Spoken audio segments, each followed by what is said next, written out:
Yuk jadi bagian dari dakwah kami. Dukung operasional dakwah dan sosial kami, raih pahala amal jariah yang terus mengalir sampai hari kiamat. Bismillah, Assalamualaikum warahmatullahi wabarakatuh. Alhamdulillah, tidak pernah berhenti lisan kita memuji Sang Pencipta Allah. Sebagai seorang muslim kita sangat yakin dua rangkaian kata ini adalah kata syukur kepada Allah Subhanahu wa taala atau berterima kasih kepada Sang Raja pemilik alam semesta ini, di mana Allah menjanjikan dalam Al-Quran yang kita yakini sebagai seorang muslim, firman Allah Subhanahu wa taala, la in syakartum la azidannakum. Kalau kalian bersyukur, berterima kasih, yaitu dengan kalimat alhamdulillah, pasti aku akan tambah. Wala in kafartum inna adzabi lasyadid. Dan kalau kalian memungkiri atau tidak bersyukur, maka siksaku sangat pedih. Kita diperintahkan oleh Allah Subhanahu wa taala untuk menikmati yang halal dan kemudian kita bersyukur saja. Maka secara otomatis sesuai dengan janji firman Allah dalam surah Ibrahim tadi, nikmat-nikmat tersebut dari makanan, minuman, pakaian, kesehatan, kesempatan dan segala macam hal untuk membuat roda kehidupan kita di muka bumi ini berjalan akan kita raih dan akan terus bertambah dan dipertahankan. Serta puncaknya kita akan mendapatkan nanti balasan yang sempurna di surga abadi yang kekal insya Allah di akhirat nanti. Oleh karena itu jadilah orang yang selalu membasahi lidah dan bibirnya dengan kalimat Alhamdulillah.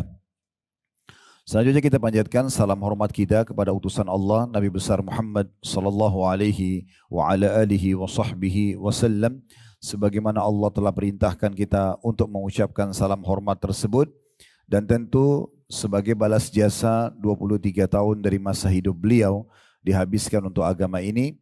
13 tahun fase Mekah semuanya dengan hinaan, cacian, puncaknya diusir dari kampung halamannya Mekah, dan kita tahu betapa pedihnya orang yang diusir dari kampung halamannya.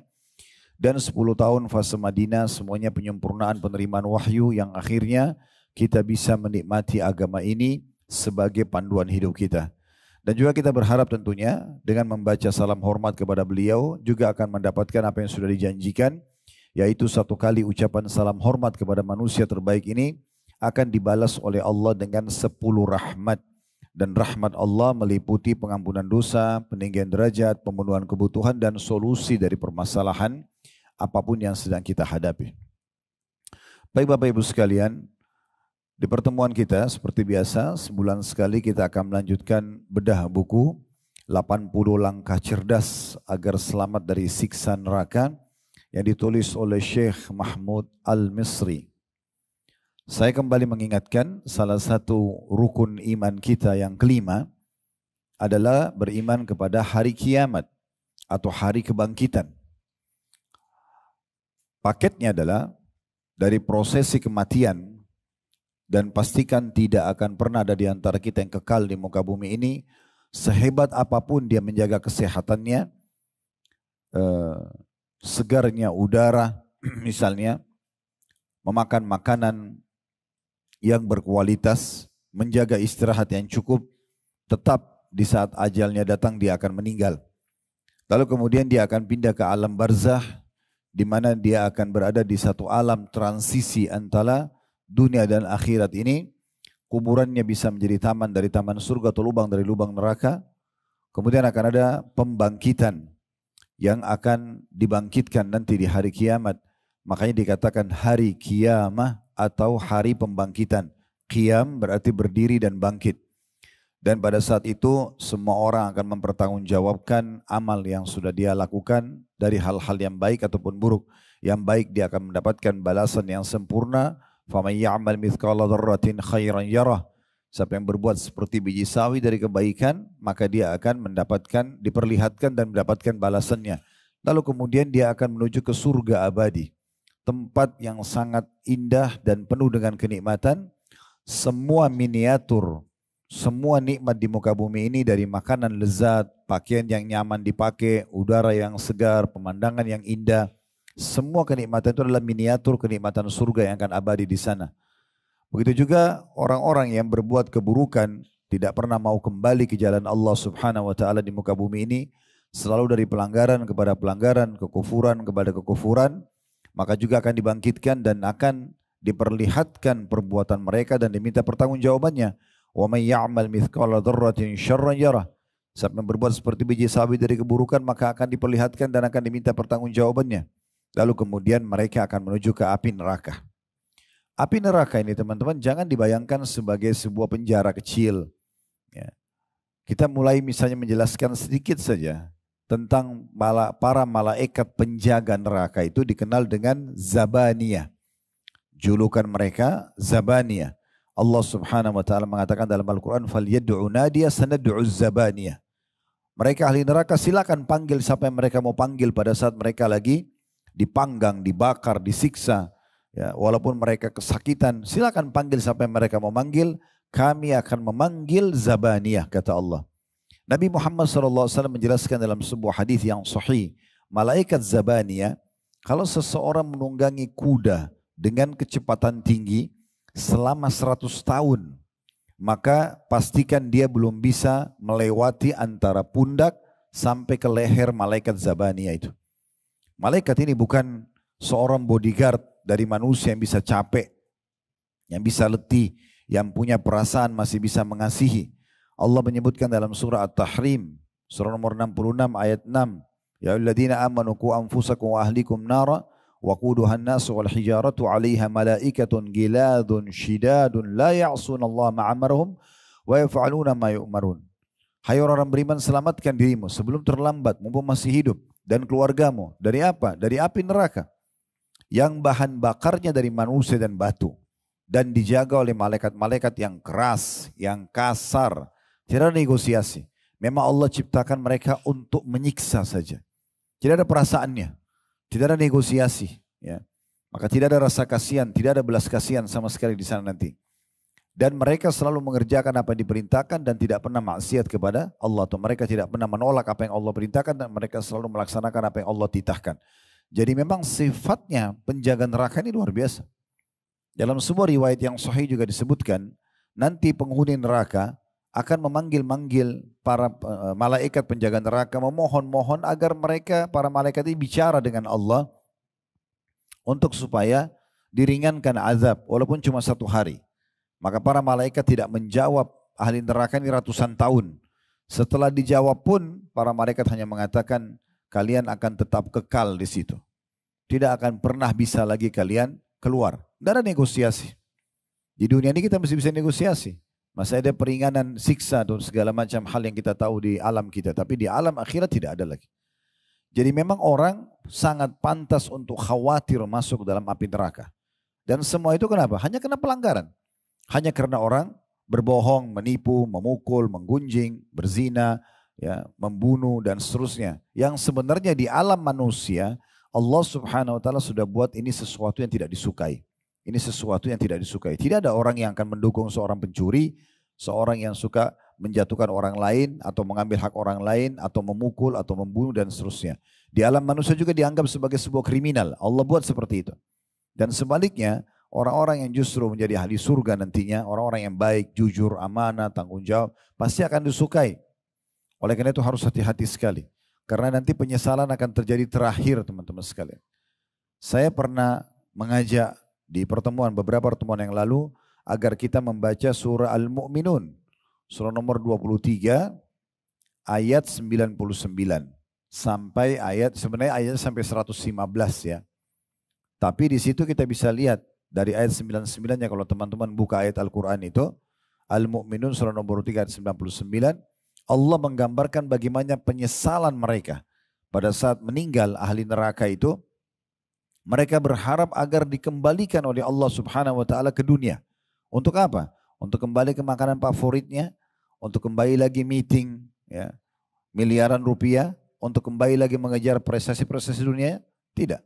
Mereka akan berharap bisa kembali duduk seperti ini di majelis ilmu. Mereka berharap bisa kembali agar sujud sekali, agar bisa membaca beberapa ayat Al-Quran, agar bisa berzikir menyebut nama Allah dengan lisannya, agar bisa meneteskan air mata karena takut dan khusyuk kepada Allah. Itu yang mereka harapkan, agar bisa tawaf, bisa bakti sama orang, tawaf di Ka'bah, bisa bakti sama orang tua, bisa berbuat apa saja amal saleh, walaupun cuma sesaat saja.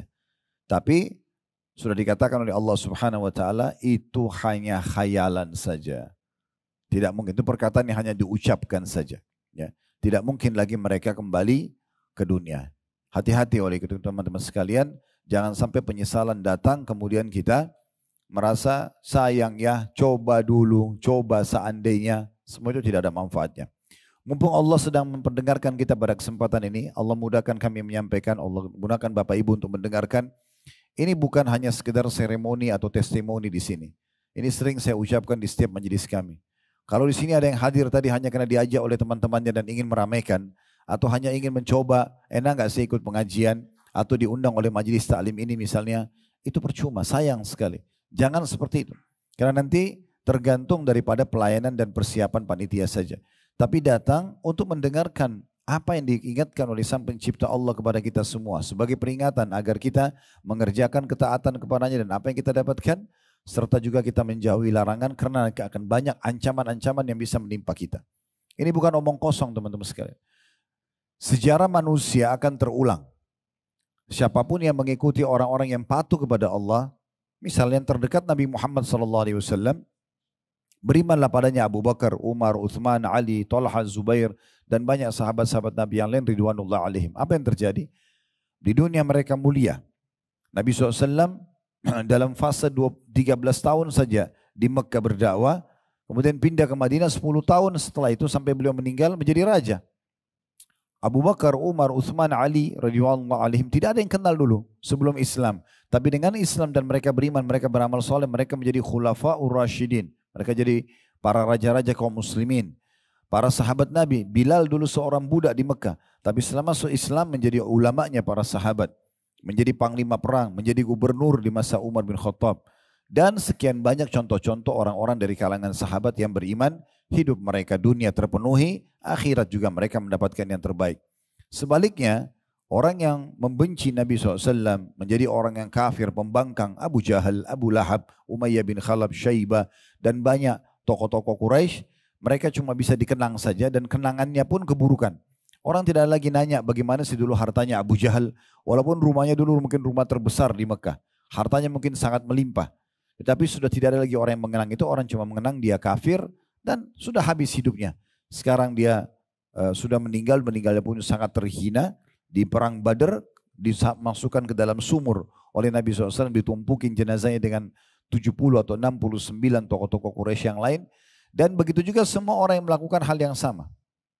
Akhir kesudahan daripada orang yang patuh sama, akhir kesudahan orang yang kafir dan pembangkang sama. Tinggal kita tentukan kita mau jadi orang yang seperti apa. Yang penting teman-teman sekalian jangan menyesal nanti. Ingat, penyesalan selalu terakhir. Jangan nanti sudah masuk ke neraka, baru dibakar, baru nyesal. Ya, oleh karena itu kita membedah buku ini, 80 langkah cerdas selamat dari siksa neraka, karena memang ini perlu sekali untuk kita ketahui bagaimana kita bisa selamat dari api neraka itu, yang tidak bisa orang keluar darinya.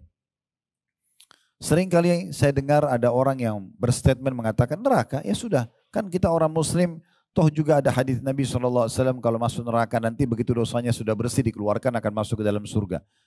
Maka mereka menganggap remeh seakan-akan gak masalah masuk ke neraka dulu. Tidak usah hitungan hari, hitungan detik saja.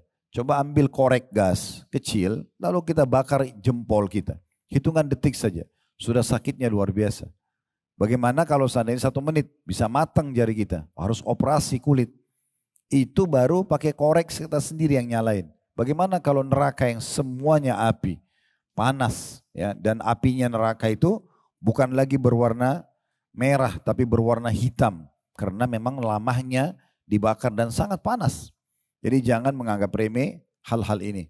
Toh juga kita kalau menjadi orang yang patuh, semuanya bisa kita nikmatin.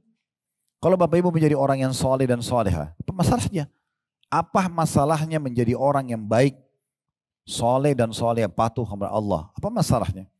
Tidak ada masalah. Kita bisa makan, kita bisa minum, kita bisa bekerja, bisa punya kekayaan, bisa punya pendapatan, bisa mengejar prestasi pendidikan. Gak ada yang dilarang. Yang penting 5 huruf halal.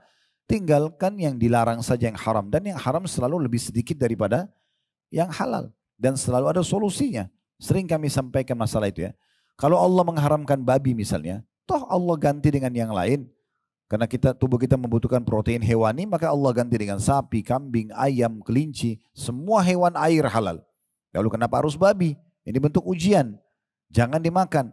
Allah mengharamkan khamr, narkotika, jangan mabuk-mabukan. Allah ganti dengan susu, air putih, sirup, madu, banyak yang lain hal.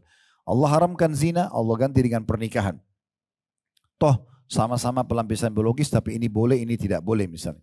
Jadi diberikan solusi. Beda kalau kita menjadi orang soleh dan soleha, semuanya jadi nggak boleh. Semuanya jadi haram. Ya wajar saja kita melanggar. Tidak boleh makan daging, nggak boleh biologis, nggak boleh mengejar prestasi dunia. Depan mata kita semuanya orang-orang kafir menikmati. Enggak. Itu mungkin wajar orang melanggar, tapi ini nggak dilarang. Bisa. Justru orang Islam itu tertata dengan baik karena mereka hanya dipilihkan misalnya makanan, pendapatan, pergaulan, halalan thayyibah, yang halal dan yang berkualitas. Saya dapat informasi dari teman-teman kita di Jepang waktu itu, kalau di beberapa supermarket orang-orang Jepang saja yang mereka penyembah matahari, yang sudah sering membaca informasi dan punya ilmu yang luas, maka mereka pasti cari kalau makanan kaleng cari yang ada label halalnya. Padahal di sana tuh bisa dikatakan sedikit sekali. Dan mereka cari di rumah-rumah makan atau yang halal. Orang-orang non-muslim waktu ditanya kenapa? Karena mereka bilang pasti ini lebih higienis. Pasti ini lebih bagus. Karena melalui proses pengawasan ini ada komponen yang boleh atau tidak boleh. Walaupun mereka tidak kenal agama Islam. Jadi kita menjadi seorang yang sosok salih dan salihah, semua kebutuhan kita terpenuhi. Lalu kenapa kita tidak menjadi orang yang baik? Menjadi orang yang salih dan salihah? Kenapa harus melakukan pelanggaran? Kenapa enggak kerjakan yang kebaikan-kebaikan saja? Atau perintah-perintah kebaikan saja. Ini sedikit saya mengingatkan kembali tentang judul kita karena kita sebulan sekali membedah buku ini. Pada kesempatan yang lalu, saudaraku seiman, kita sudah membahas dari 80 langkah itu langkah ke-22, masalah menjauhi berbantah-bantahan. Ini sudah kita bahas pada pertemuan yang lalu. Sekarang kita akan masuk langkah ke-23, yaitu masalah iman dan takwa. Baik, kita mulai dulu dengan masalah iman. Apa itu iman? Definisinya. Iman adalah sesuatu yang diyakini dalam hati seseorang kalau ada pencipta Allah. Kita yakin ini sekarang alhamdulillah dari bangunan ini kita bisa lihat alam semesta ini. Ini semua tidak begitu saja ada. Alam semesta, pergantian siang malam, terbitnya matahari, terbenamnya matahari, turunnya hujan, mungkin sekarang lagi musim hujan di negara kita misalnya. Semua itu fenomena alam ini termasuk diri kita sendiri, populasi manusia, bahasa yang kita gunakan, warna kulit, perbedaan paras wajah, postur tubuh misalnya.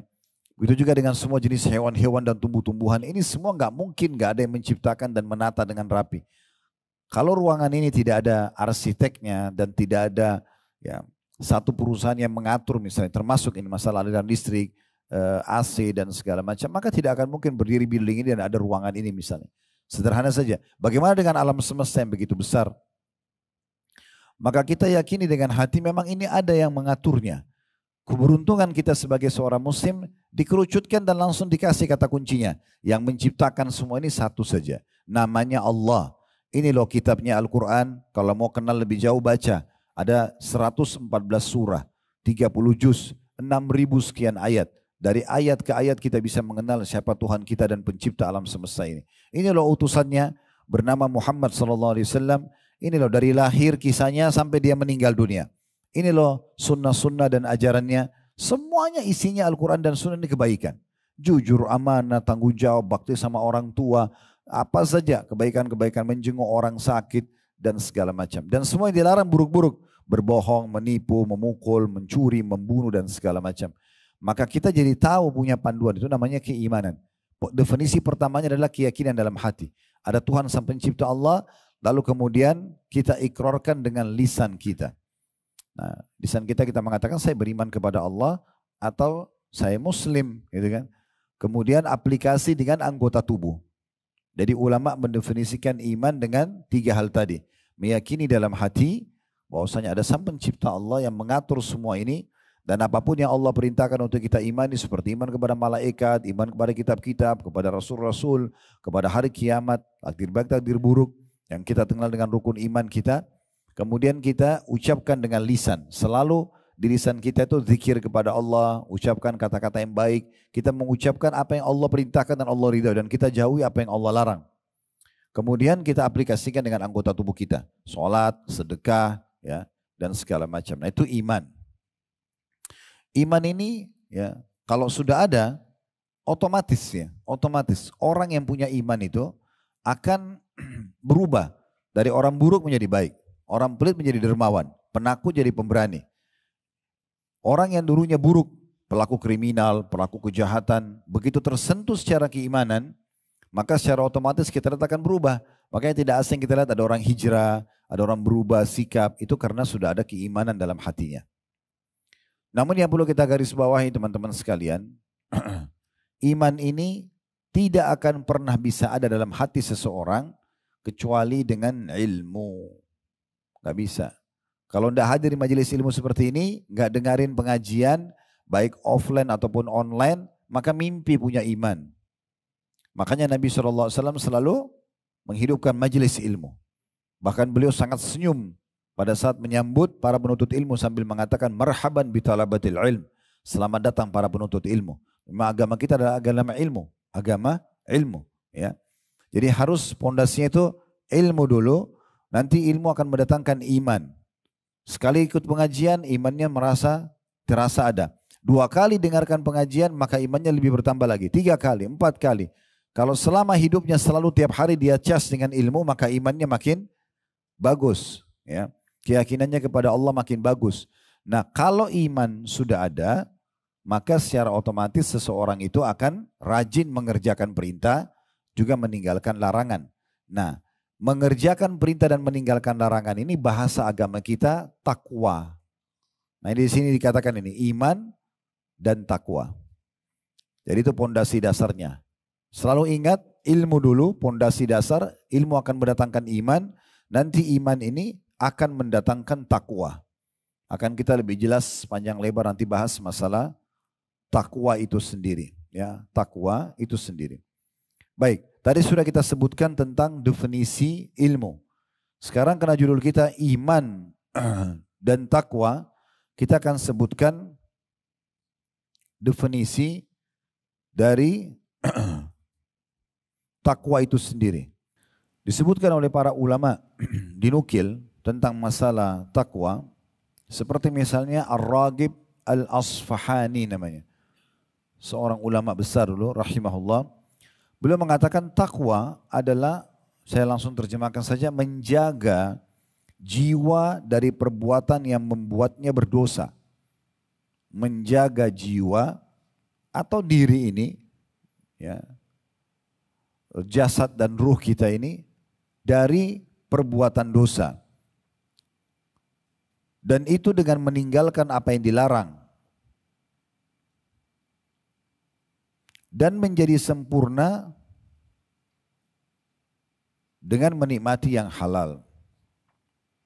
Itu menurut Ar-Raghib Al-Asfahani. Jadi menjaga diri, jiwa kita agar jangan sampai terjerumus dalam dosa, ya. Imam Nawawi rahimahullah, beliau mengatakan takwa itu adalah mentaati perintah dan larangan Allah. Apapun perintahnya, wajib atau sunnah, semua dikerjakan, dan semua larangannya makruh ataupun haram dijauhi. Itu kata Imam Nawawi rahimahullah.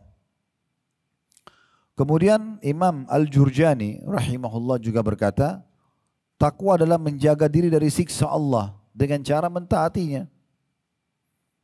Yakni menjaga diri dari pekerjaan atau perbuatan yang menyebabkan siksa itu datang. Baik dengan perbuatan, baik dengan melakukan perbuatan atau meninggalkannya. Jadi definisi-definisi ini sebenarnya lebih cenderung membawa kita kepada pemahaman kalau takwa itu adalah patuh kepada Allah Subhanahu wa ta'ala. Takwa ini teman-teman sekalian dan keimanan itu memang tidak bisa dipisahkan satu sama yang lain. Jadi makin bagus keimanan seseorang, maka makin bagus ketakwaannya. Ya. Dan makin lemah iman seseorang, makin lemah juga ketakwaannya. Dan caranya agar iman dan takwa kita bertambah Ya. Kita harus mengerjakan ketaatan dan meninggalkan larangan. Makin giat kita dalam mengerjakan perintah, maka makin bagus keimanan kita dan ketakwaan kita. Dan makin kita melakukan perbuatan dosa, maka makin lemah keimanan dan ketakwaan kita. Saya akan coba bacakan dulu apa yang diangkat oleh penulis di sini. Penulis mengangkat firman Allah Subhanahu wa taala dalam surah Al-Imran, surah nomor 3 ayat 133 sampai 136. Bunyinya, وَسَارِعُوا إِلَى مَغْفِرَةٍ مِّن رَبِّكُمْ وَجَنَّةٍ عَرْضُهَا السَّمَاوَاتُ وَالْأَرْضُ عِدَّةً لِلْمُتَّقِينَ الَّذِينَ يُنْفِقُونَ فِي السَّرَّاءِ وَالضَّرَّاءِ وَالْكَاظِمِينَ الْغَيْظَ وَالْعَافِينَ عَنِ النَّاسِ وَاللَّهُ يُحِبُّ الْمُحْسِنِينَ وَالَّذِينَ إِذَا فَعَلُوا فَاحِشَةً أَوْ ظَلَمُوا أَنفُسَهُمْ ذَكَرُوا اللَّهَ فَاسْتَغْفَرُوا لِذُنُوبِهِمْ وَمَنْ يَغْفِرُ الذُّنُوبَ إِلَّا اللَّهُ وَلَمْ يُصِرُّوا عَلَى مَا فَعَلُوا وَهُمْ يَعْلَمُونَ أُولَئِكَ جَزَاؤُهُمْ مَغْفِرَةٌ مِّن رَّبِّهِمْ وَجَنَّاتٌ تَجْرِي مِن تَحْتِهَا الْأَنْهَارُ خَالِدِينَ فِيهَا وَنِعْمَ أَجْرُ الْعَامِلِينَ. Terjemahannya, dan bersegeralah kamu kepada ampunan dari Rabb-mu, panggilan dari Allah untuk kita semua agar jangan berlama-lama dalam kesalahan dan kelalaian. Segera tinggalkan, segera kepada ampunan Tuhanmu. Cukupkah sampai situ? Cukupkah dengan istighfar saja dan meninggalkan dosa? Tidak. Lalu Allah bilang, dan kepada surga yang luasnya seluas langit dan bumi. Maksudnya, segera setelah bertobat dan istighfar, sibukkan diri dari amal soleh ke amal soleh yang nanti menyebabkan kamu bisa masuk ke dalam surga. Allah mengatakan, dan pengampunan juga surga itu dijanjikan untuk orang-orang yang bertakwa. Nah, karena bahasan kita masalah iman dan takwa, dan saya bilang tadi tidak bisa dipisahkan satu sama yang lain, maka berarti penulis ingin menyampaikan pesan kepada kita, perdengarkan baik-baik wahai muslimin, kalau Allah sudah berfirman dari 1400 tahun yang lalu dan akan terus ditilawakan oleh orang beriman sampai menjelang hari kiamat, ya, kalau Allah menjanjikan surga itu hanya untuk orang-orang yang bertakwa saja. Ya, orang yang patuh saja kepadanya. Sebagaimana sudah kita sebutkan tadi definisinya. Setelah itu Allah Subhanahu wa taala menyebutkan tentang ciri daripada orang-orang yang bertakwa. Disebutkanlah ciri yang pertama, alladzina yunfikuna fis sarra'i wad dharra. Orang-orang yang sibuk selalu bersedekah di waktu lapang maupun waktu sempit. Artinya selalu dalam hidupnya yang ada adalah bagaimana dia selalu bersedekah. Dan ini sedekah kata para ulama tidak bisa dilakukan apalagi dalam jumlah yang besar, apalagi dalam memberikan sesuatu yang dicintai kepada orang lain walaupun kita butuh tapi karena orang lain lebih butuh kita berikan, itu tidak bisa dilakukan kecuali karena tingkat keimanan dan ketakwaan orang sudah sampai pada level tertinggi. Makanya para ulama mengatakan sifat dermawan itu puncaknya adalah seseorang tidak pernah menolak siapapun yang minta sesuatu. Dan itu dicontohkan oleh baginda Nabi alaihi salatu wassalam. Beliau tidak pernah menolak siapapun yang datang meminta. Jadi kalau ada orang dalam dirinya masih ragu, bantu enggak ya, kasih enggak ya, gitu kan. Berarti masih level ketakwaan dan keimanannya masih terganggu. Belum sampai pada level takwa dan iman yang baik. Sifat yang baik adalah setiap orang minta dikasih.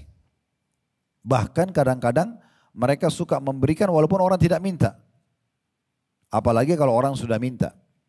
Syaitan suka sekali negosiasi sama kita. Supaya kitanya tidak bersedekah. Tidak berbagi pada orang. Di sini Allah Subhanahu wa taala menyebutkan ciri orang yang bertakwa yang pertama adalah mereka suka sekali bersedekah di waktu lapang dan sempit. Kalau waktu lapang orang semua tahu, oh iya gampang nih, kan lagi banyak duit, lagi banyak makanan, lagi banyak pakaian, bagi aja sama orang lain. Ya. Tetapi Allah sebutkan tidak sampai di situ. Masuk dalamnya adalah di waktu sempit. Justru berarti tidak ada waktu bagi orang yang bertakwa ya, yang dimana mereka tidak bersedekah. Baik di waktu pagi, siang, sore, malam, besok lagi begitu, seterusnya. Saya ingin berbagi dalam masalah ini dengan salah satu sahabat Nabi bernama Sa'ad ibn Ubadah radhiyallahu anhu. Kalau pernah dengar nama ini alhamdulillah. Kalau belum pernah dengar, perlu Bapak Ibu fahami baik-baik tentang pribadi orang ini. Dia tahu betul bahwasanya Allah Subhanahu wa taala Maha Kaya dan Allah itu suka sekali memberi hamba-hambanya, maka dia ingin juga memiliki sifat itu dan dia mengatakan dalam doanya yang masyhur, ya Allah, muliakanlah aku, sampaikan aku ke derajat terbaik di dunia dan di akhirat nanti dengan harta yang melimpah yang aku sedekahkan di jalanmu. Dan subhanallah Allah kabulkan sehingga Sa'ad bin Ubadah radhiyallahu anhu menjadi salah satu sahabat Madinah yang paling kaya pada masa itu. Dan dia punya anak bernama Qais, terkenal Qais si dermawan. Sebagaimana ayahnya juga terkenal Sa'ad si dermawan. Anak sama ayah ini luar biasa. Dan Qais terbentuk seperti ini pribadinya karena anak ayahnya. Ayah mengatakan kepada Qais, wahai anakku, ini ada gudang hartanya ayah. Maka habiskan, sedekahkan di jalan Allah. Jadi dia bukan kasih anaknya jumlah tertentu, ini nak ya, nanti kemudian kamu sedekahin yang lainnya kita nabung, enggak. Ini harta ayah, habiskan, sedekahkan jalan Allah.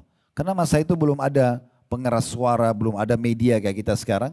Maka tiap hari Sa'ad ibn Ubadah dan anaknya Qais radhiyallahu anhu majma'in, dua-duanya sahabat Nabi, naik ke atap rumah mereka, lalu teriak-teriak dengan suara keras, wahai penduduk Madinah, kenal tidak kenal, pokoknya semua penduduk Madinah, siapa yang butuh sesuatu datang kepada kami. Silakan minta apa saja. Selama mereka masih punya, mereka kasih gandum, mereka kasih madu, mereka kasih keju, mereka kasih uang, mereka kasih pakaian, mereka kasih kuda dan unta, kasih domba, apa saja. Semuanya dibagi. Dan saat tidak tenang sampai gudang hartanya habis di hari itu. Kalau sudah habis, baru dia bisa tidur tenang. Ternyata kuasa Allah Subhanahu wa taala dan janji Allah pasti benar. Orang kalau sedekah, kata Nabi SAW, ma naqasa malu min sadaqah, tidak akan berkurang harta seorang hamba karena sedekah. Maka pada saat itu, di hari esoknya, di pagi hari, Allah datangkan keuntungan berlipat ganda dari perkebunan kurma dia yang sangat besar di Madinah, penuh lagi gudangnya. Dia bilang lagi sama anaknya, ya selepas waktu duhur kita iklanin lagi, diiklanin lagi, malam sampai malam dibagi-bagi habis, besok begitu lagi, dan tidak pernah habis harta tersebut. Sampai waktu saat meninggal dunia, beliau meninggalkan uang, kalau kita hitung sekarang hartanya, itu mungkin bisa triliunan rupiah. Banyak sekali. Dan subhanallah harta yang ditinggalkan sebagai warisan bukan hasil tabungan semasa hidupnya. Tapi harta yang datang dari keberkahan sedekah ya beberapa hari sebelum dia meninggal dunia. Jadi hampir semua sahabat yang saya telusuri kisahnya, Abdurrahman ibn Auf, Sa'ad ibn Ubadah, Abu Bakar As-Siddiq, ya, Talha bin Ubaidillah dan banyak sahabat-sahabat Nabi ridwanullah alaihim yang kaya raya, gudang harta mereka pada saat mereka meninggal itu ditemukan banyak sekali harta. Emas, perak, segala macam, perkebunan mereka berkembang, banyak hasil panennya, kurmahnya, kemudian peternakan mereka banyak sekali, ribuan bahkan ratusan ribu ekor unta, domba, itu semua didapatkan beberapa hari saja sebelum mereka meninggal dunia karena keberkahan sedekahnya. Jadi Allah Subhanahu wa taala menyebutkan ciri pertama orang bertakwa justru royal. Royal ini keluarkan jalan Allah akan mendatangkan loyal.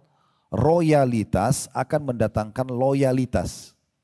Tidak bisa bertemu teman-teman sekalian loyalitas antara suami istri ya misalnya, tidak bisa ketemu juga antara loyalitas pemimpin sama bawahan, suami istri, orang tua sama anak, sahabat sama sahabat, kecuali royalitasnya ada.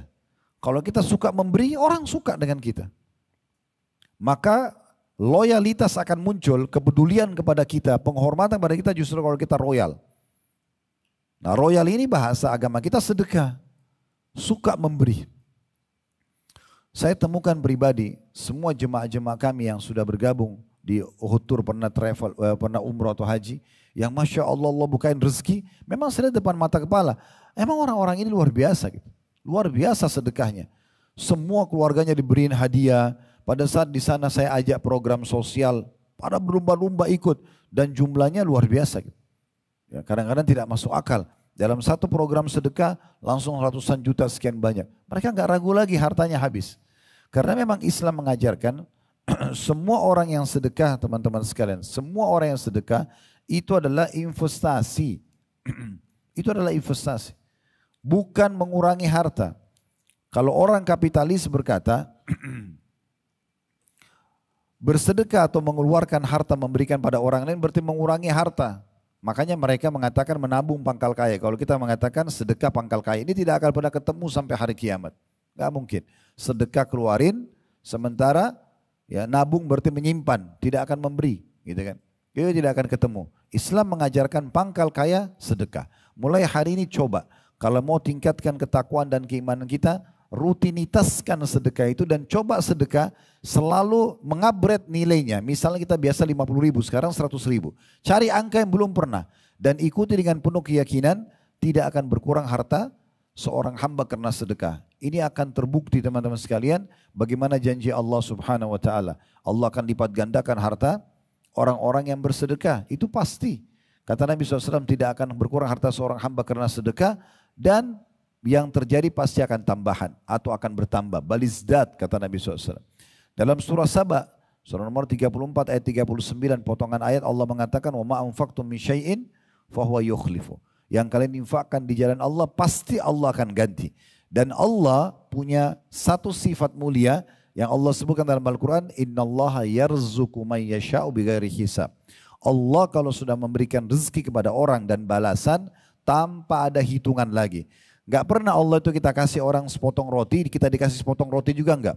Atau kita kasih orang sepiring nasi, atau kita kasih orang sepasang pakaian, atau sebuah kendaraan, atau sebidang tanah lalu kemudian Allah balas nilai yang sama, enggak pernah. Pasti berlipat-lipat ganda dari apa yang sudah kita keluarkan. Coba resep ini teman-teman sekalian, karena resep ini masih sering orang tinggalkan. Dan masih orang ragu, benar enggak sih ya saya dapat rezeki kalau saya bersedekah? Selama pikiran kita masih condong kepada kapitalis, kalau punya uang 10 juta, keluarin 1 juta berarti sisanya 9 juta. Selalu pikirannya begitu, oh berarti berkurang, maka tidak akan mungkin dia bersedekah. Tapi yang benar adalah kita berpikir 1 juta yang kita keluarkan dari 10 juta yang kita keluarkan dari 100 juta misalnya. Anggap kita punya 100 juta, kita keluarkan 10 juta sebagai sedekah. Ini jangan dianggap pengurangan harta, tapi investasi dan kita sedang investasi kepada Sang Pencipta Allah Subhanahu wa taala.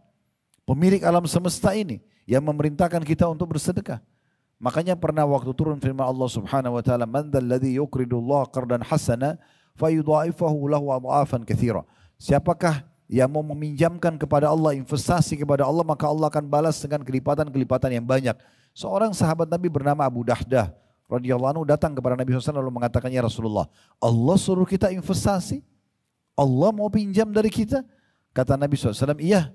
Maka dia langsung mengatakan, "Kalau begitu ya Rasulullah, saksikanlah kebun kurma yang paling aku cintai, ada 600 pohon kurma, semua aku sedekahkan." Semua aku sedekahkan. Mereka bersedekah di luar akal normal manusia kalau memang yang belum memiliki iman dan ketakwaan. Karena orang kalau punya iman dan ketakwaan tidak akan berpikir yang dia keluarkan berkurang. Bahkan di saat kita memberikan makan sekarang orang, pastikan kalau kita pun butuh Allah lihat dan Allah akan balas. Dalam sebuah riwayat yang sahih, Aisyah radhiyallahu anha pernah lagi menjelang buka puasa, hanya hitungan beberapa saat sebelum azan. Beliau cuma memiliki roti kering sama minyak zaitun untuk buka puasa. Subhanallah, ada orang miskin ketuk pintu rumah Aisyah. Dan ini setelah Nabi SAW meninggal. Lalu ternyata waktu dibuka oleh pembantu Aisyah, seorang yang miskin minta makanan. Kata Aisyah kepada pembantunya, kasih roti kering itu dan minyak zaitun, kasih kepada dia. Lalu kemudian pembantu itu kasih karena patuh pada majikannya. Setelah orang miskin itu pergi, kata pembantunya Aisyah, ini riwayat sahih ya. Sehingga saya diriwayatkan oleh Imam Bukhari riwayat ini. Kemudian kata pembantunya, wahai Ummul Mukminin, wahai ibunya orang-orang beriman, ini julukan untuk para istri Nabi. Kita ini sebentar lagi mau buka puasa, enggak ada makanan. Kalau seandainya tadi Anda suruh saya bagi, buat dia sebagian, buat kita sebagian, mungkin ya aman, kita masih bisa buka puasa. Aisyah senyum, radhiyallahu anha sambil mengatakan dengan penuh keimanan dan ketakwaannya, dia mengatakan, wahai ya, disebutkan, wahai fulana, janganlah kamu khawatir dengan rezeki dari Allah. Allah akan balas nanti. Baru saja Aisyah ucapkan itu, ada yang ketuk pintu rumah beliau. Ternyata tetangga sebelah mengirim satu nampan makanan, isinya roti gandum dengan ada tharid, potongan-potongan daging yang berkuah. Dan itu jauh lebih banyak, satu nampan besar mungkin bisa makan 15 orang. Dikasih. Lalu yang ngantar itu mengatakan, sungguhnya majikanku menitip makanan ini buat Ummul Mukminin Aisyah. Pas dikasih taruh makanan tersebut azan maghrib. Lalu Aisyah makan dengan pembantunya. Dan sampai mereka kenyang, makanan masih banyak. Maka Aisyah senyum sambil mengatakan, bukankah sudah aku bilang, Allah akan membalas dengan yang lebih baik. Keluarkan lebih sedikit, Allah akan kasih lebih banyak. Memang sudah begitu. Dan ini kaidah dasar dalam agama kita. Ini tolok ukur pertama orang itu punya iman dan ketakwaan atau tidak. Rakin tidak dengan janji Allah. Masalahnya kita keluarin, saya dapat gak sih? Saya dikasih gak sih? Saya gini gak sih? Itu jadi ragu. Nah ini harus dihilangkan.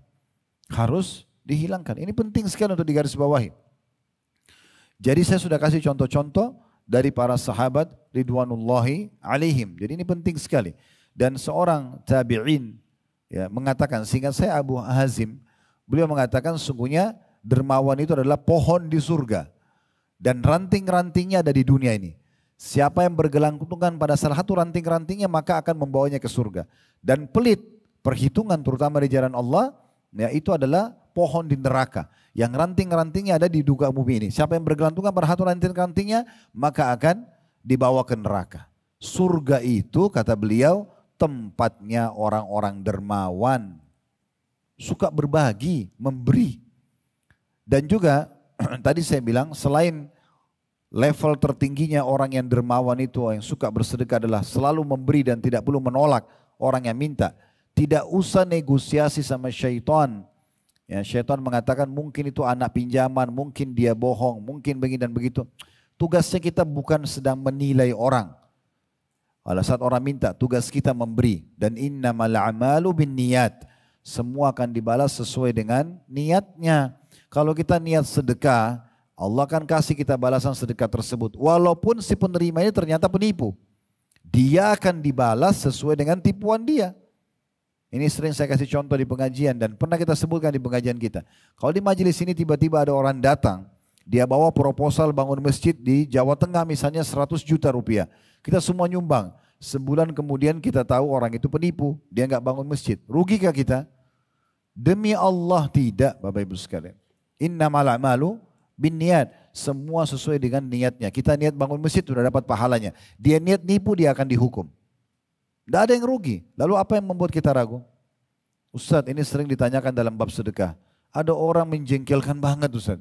Karena selalu minta, ngerongrong terus. Bagus, kasih aja. Kan tidak usah cari orang lain. Sekarang saya tanya, memberi dia atau memberi orang lain bedanya apa? Gak ada bedanya. Toh sama-sama yang penting kan sedekahnya. Gak usah tahu siapa yang menerima. Kecuali satu pintu kata para ulama. Orang itu melakukan kemaksiatan.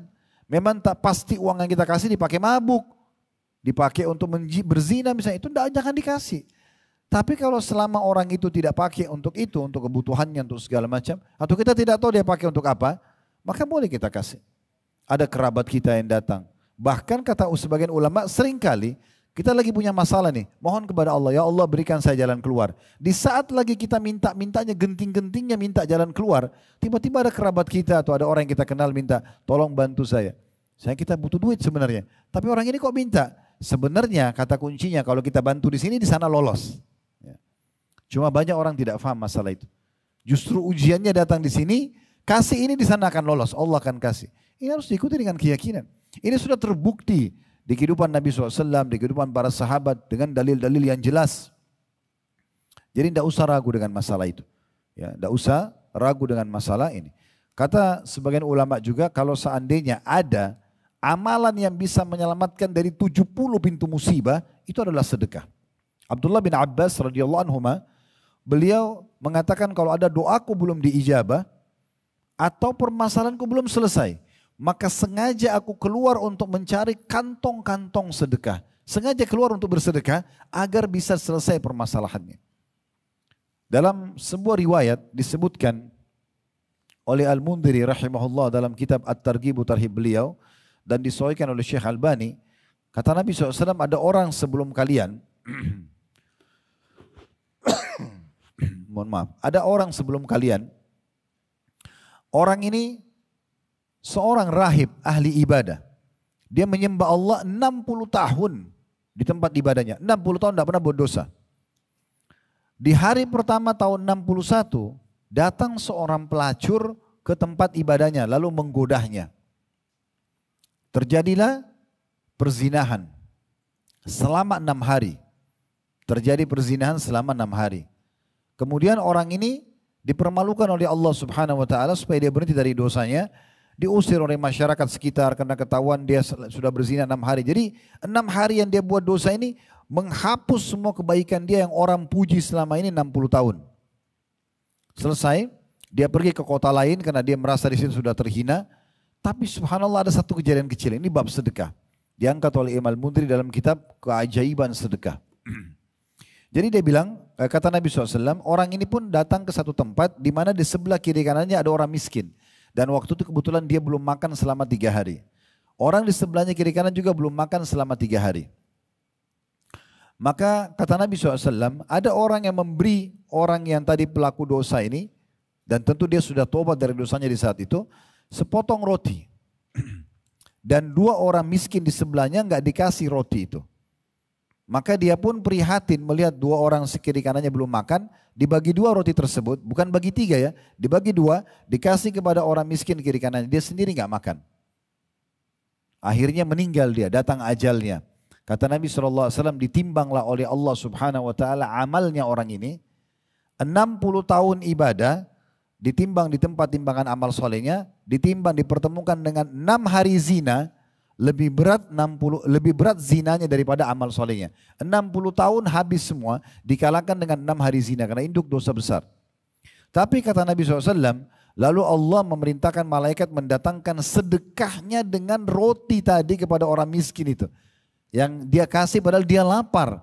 Tapi dia dahulukan orang lain, ditambahkan ketimbangan amalnya, maka terkalahkanlah dosa 6 hari zina itu. Jadi luar biasa bab sedekah itu. Tapi jangan riwayat-riwayat seperti ini Bapak Ibu dibisikin sama syaitan, oh Ustadz kan tadi bilang zina nggak apa-apa 6 hari. Nanti sedekah roti bisa dimaafkan. Bukan begitu memahaminya, karena ada orang kadang-kadang begitu. Dia coba cari dalil-dalil yang mendukung dia. Keliru ya, keliru, bukan begitu memahaminya. Bisa saja Anda belum sempat tobat lagi berzina, bisa saja. Kan gitu, bisa saja. Atau bisa saja pada saat Anda bersedekah Anda tidak ikhlas. Orang ini karena dia taubat dari dosa zinanya 6 hari, ditambah lagi dia sedekah, maka Allah memberikan dia itu. Jadi yang kita ambil poinnya adalah bagaimana luar biasa efek daripada sedekah itu. Berapa banyak orang yang selamat dari segala macam penyakit, segala macam musibah karena memang bersedekah. Di Saudi dinukil sebuah kisah, ada orang sudah divonis kanker stadium yang tertinggi dan ini operasi terakhir, seorang bapak-bapak ya, tidak disebutkan namanya. Kemudian dia akan melakukan operasi terakhir, tapi persentase dia selamat kecil sekali. Dia bilang sama, kebetulan dia berobat di Amerika di salah satu rumah sakit besar, dia bilang saya mau pulang ke Saudi, saya ingin izin sama istri sama anak-anak saya karena kemungkinan operasi ini tidak berhasil. Jadi sangat kecil persentase keberhasilannya, kan kemungkinan ajal meninggal menurut ilmu medis gitu. Dia pun pulang, dia pamit, dia tulis wasiat semuanya, dia atur bagaimana perusahaannya, kebetulan orang mampu. Setelah selesai semua dia menuju ke bandara, ingin menuju ke rumah sakit di Amerika. Di pinggir jalan, subhanallah dia ketemu dengan, dia lihat seorang ibu tua miskin di pinggir jalan, kayak orang yang susah hidupnya. Dia pun mengatakan, saya juga akan meninggal dunia, saya ingin memberikan yang terbaik di jalan Allah. Dia korek kantongnya, kalau tidak salah ditemukan ada uang 3.000, 1.500, 3.000 real. Ya ini jutaan lah, 7 juta, 8 juta rupiah. Dia korek kantongnya ada uang itu. Dia suruh supirnya berhenti, dikasih ke tangan orang itu, lalu dia pergi. Dengan niat, semoga saja Allah bisa memberikan untuk dia jalan keluar gitu ya. Pergilah dia ke Amerika, subhanallah terjadi keajaiban luar biasa. Ini kisah nyata diangkat oleh para ulama di Saudi. Kemudian ternyata dokternya pun kaget pada saat dicek kembali sebelum operasi, tidak ditemukan satupun potongan kanker itu. Sembuh total. Maka dokternya pun kaget, Anda ini berobat kemana? Dia bilang, saya tidak berobat kemana-mana. Saya pulang, saya pamit kepada keluarga saya dan saya menuju sini untuk operasi. Dia bilang, tapi sekarang kanker Anda tidak ada sama sekali. Maka tiba-tiba dia keingat ibu tua yang dia bantu di pinggir jalan tersebut. Begitu banyak kejadian yang diselamatkan seseorang dari masalah justru karena sedekah tersebut. Oleh karena itu teman-teman sekalian, berikan yang terbaik dalam sedekah. Saya juga pernah ingatkan, baca Al-Baqarah tentang sedekah ya. Jangan lupa selalu ulang-ulangi nih. Baca Al-Baqarah surah nomor 2 ayat 261 sampai 274. Selalu ulang-ulangi. Belasan ayat Allah berfirman tentang masalah sedekah. Allah janjikan balasan yang besar dan Allah juga berikan situ syarat supaya sedekah kita diterima dengan cara tidak menyakiti perasaan penerima dan juga tidak menyebut-nyebutnya. Udah bantu orang udah selesai, ya. Udah bantu orang udah selesai. Kita kalau mau bicara tentang masalah sedekah ini maka tidak akan pernah cukup dengan satu pertemuan bahkan. Ya, kami pernah bahas tablik akbar khusus judulnya keajaiban sedekah. Itu memang luar biasa keajaibannya, ya. Cukup banyak dari berhubungan dengan masalah ini. Tapi saya sarankan jalankan resep ini agar Anda mencapai tingkat iman dan ketakwaan yang terbaik dengan memberikan yang terbaik tanpa perhitungan lagi. Udah berikan saja kepada orang-orang yang minta, maka insya Allah akan aman selama bukan digunakan maksiat. Kalau ada orang yang memang ternyata sudah menjadi kantong sumber buat kita untuk menitipkan sedekah kita bulanan karena kebutuhan dia, nggak ada masalah, itu bagus, ya, itu sangat bagus. Ya, jadi tidak usah lagi kita pikirkan untuk mencari dari orang-orang lain, ya, karena ini adalah sudah merupakan sumber-sumber kita, baik itu kerabat ataupun orang-orang lainnya. Jadi berarti kita sudah bisa mengalihkan atau mengeluarkan sedekah kita. Tentu sedekah ini banyak sekali level-levelnya atau banyak sekali bagian-bagiannya, bisa dengan makanan, dengan pakaian, dengan tunggangan, dengan wakaf tanah, kendaraan, segala macam. Intinya apapun yang kita bisa berikan, berikan. Dan ingat, sedekah itu teman-teman sekalian yang membutuhkan adalah kita, bukan si penerima. Makanya Abdullah bin Mubarak rahimahullah, beliau kalau lihat ada orang-orang yang datang mau minta sedekah, beliau senyum lebar. Apa yang beliau katakan? Selamat datang kepada orang-orang yang akan membawa amal-amal kami ketimbangan amal kami tanpa diupah sedikit pun. Begitu mereka memahaminya. Sekarang kalau kita bantu orang 1 juta rupiah, kemudian dia pakai belanja uang itu, habislah. Misal dia pakai untuk kebutuhan anaknya, dia bayar utangnya segala macam. Tapi jangan lupa, kita yang memberi 1 juta tidak habis. Itu akan dibawa ketimbangan amal melalui orang ini dan akan berlipat ganda jumlahnya nanti.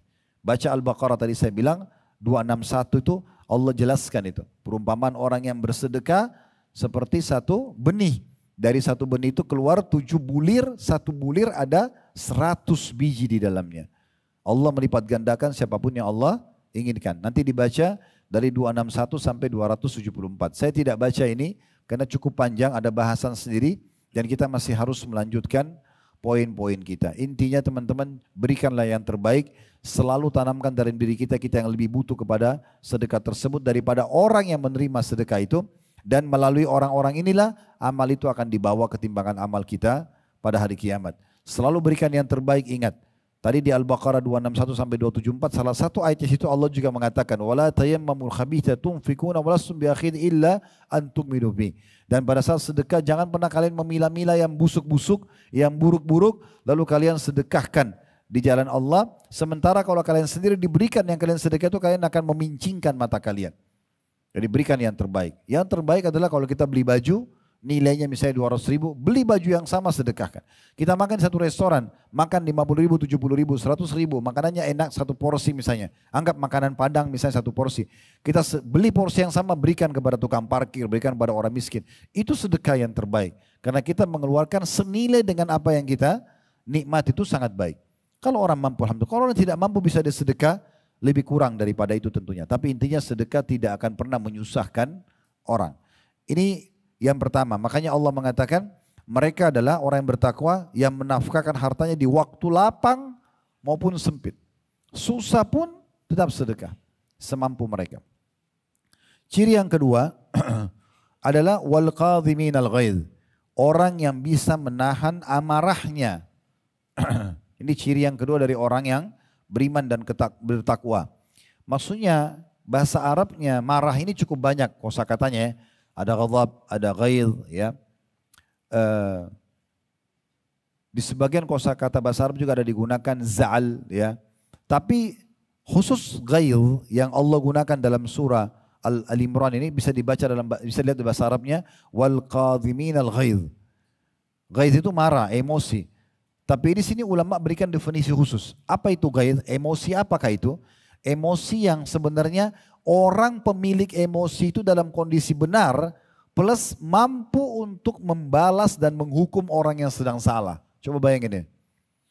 Jadi level tertinggi dari keimanan dan ketakwaan itu adalah orang kalau justru bisa memaafkan orang-orang, bisa menahan emosinya di saat dia benar dan dia punya power untuk bisa membalas atau menghukum. Ini punya kedudukan tersendiri. Ya. Jadi justru di saat itu, di saat kita punya power, kita benar, kita kuat, kita bisa menghukum tapi kita tidak menghukum. Itu namanya kadhiminal ghaidh. Ya. Dan ini adalah satu sifat yang luar biasa gitu. Ya. Nanti akan saya sambungkan ini dengan yang ketiga. Kemudian yang ketiga adalah, tentu di sini di poin yang kedua cukup banyak dalil. Di antaranya pernah ada anak muda datang kepada Nabi SAW dalam hadis Bukhari, dia mengatakan, ya Rasulullah, pandu saya, wasiatkan saya agar saya bahagia dunia bahagia akhirat. Kata Nabi SAW, la taghdab, jangan kau emosional. Apalagi ya Rasulullah, jangan kau emosional. Apalagi ya Rasulullah, jangan kau emosional. 3 kali.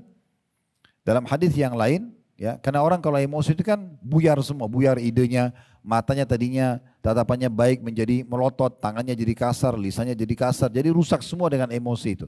Dalam hadis yang lain kata Nabi SAW, sungguh emosional semuanya buruk. Kata Nabi SAW, semua emosi itu buruk, kata Nabi SAW. Ini dalam hadis Nabi SAW. Ya. Dan juga kata Nabi SAW kepada seorang sahabat yang emosional, la taghdab walakal jannah. Jangan kau emosional, bagimu surga. Ya, diberikan balasan seperti itu. Berarti memang kita orang Islam ini lebih tenang, ya, lebih tenang. Biasanya orang kalau belajar ilmu bela diri dan makin tinggi pengetahuannya, pengalamannya, maka makin bisa mengontrol emosinya. Karena sehebat apapun jurus yang dia kuasai, kalau dia emosional buyar semua. Ya. Maka seperti itu kurang lebih. Ya. Di Indonesia juga ada pepatah yang sangat baik ya. Jadilah seperti padi, makin berisi maka makin menunduk gitu kan. Maka dia bukan sombong tapi malah makin baik gitu. Nah di sini bisa menahan emosinya. Di saat dia mampu untuk melampiaskan. Ya. Kalau begitu Ustaz, kalau ada orang berbuat zalim sama kita, apakah kita tidak boleh menghukumnya? Boleh menghukumnya. Kenapa tidak boleh? Tapi bukan kita emosional. Kita nasihatin, tidak mau dengar, kita laporkan, biar dihukum dengan cara peraturan sendiri. Bukan kita yang menunjukkan emosional kita. Coba lihat ya, kalau ada 2 orang Bapak Ibu sekalian yang lagi ada masalah, si A sama si B misalnya. Anggap mereka di pinggir jalan, Bapak Ibu lewat saja. Kebetulan si A ini benar, si B yang salah. Tapi pada saat kita lewat, kita sedang melihat si A memarahi si B. Si A benar ya, si A benar, dia lagi marahi si B. Kita lagi lewat. Pada saat si A lagi marah, kamu begini-begini. Kira-kira menurut kita yang jelek yang mana? Hah? Si A atau si B? Si A. Ya. Padahal sebenarnya dia benar. Itu saking buruknya emosional itu begitu. Walaupun kita yang benar, kita marah-marah, kita dinilai buruk. Tapi coba kita selesaikan masalah teman-teman sekalian dengan tenang. Nabi SAW pernah didatangi oleh seorang pendeta Yahudi. Pendeta Yahudi sudah lama mau masuk Islam.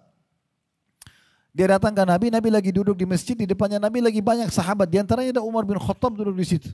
Umar bin Khattab sangat tegas dalam agama. Maka Yahudi ini kebetulan Nabi SAW pernah utang dengan dia dan janji akan dibayar di waktu tertentu. Belum tiba masanya, Yahudi ini datang lalu nagih. Bukan dengan nagih biasa ya, hai Muhammad bayar utangmu, enggak. Dia datang, Nabi SAW pakai imamah dan imamahnya ada kainnya lebih sedikit. Itu ditarik tali imamah Nabi sampai leher Nabi kecekik. Di masjid, di depan para sahabat, coba. Yahudi lagi. Ya. Ini menjengkelkan sekali. Tapi subhanallah, para sahabat sempat marah, Nabi kasih suruh tenang. Dan dalam kondisi tercekik, Nabi SAW mengatakan, ada apa wahai Yahudi? Umar gak bisa tahan. Umar mengatakan, ya Rasulullah, izinkan saya tebas lehernya. Ini depan mata Nabi dicekik, gak masuk akal. Tidak usah bicara Nabi, Ustadz kita seorang Ustadz yang kita kenal, tiba-tiba lagi pengajian datang orang cekik lehernya. Mungkin satu tempat majelis semua jemaah akan keroyokin orang itu. Gitu. Ini Nabi SAW depan mata, dicekik.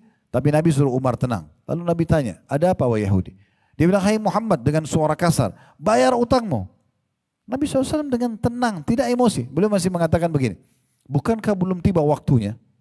Karena ada akadnya, belum tiba waktunya. Dia bilang tidak, saya mau kau bayar sekarang walaupun belum tiba waktunya. Dia tambah lagi, dia bilang apa? Saya tahu kalian orang Quraisy suka sekali menunda-nunda pembayaran utang.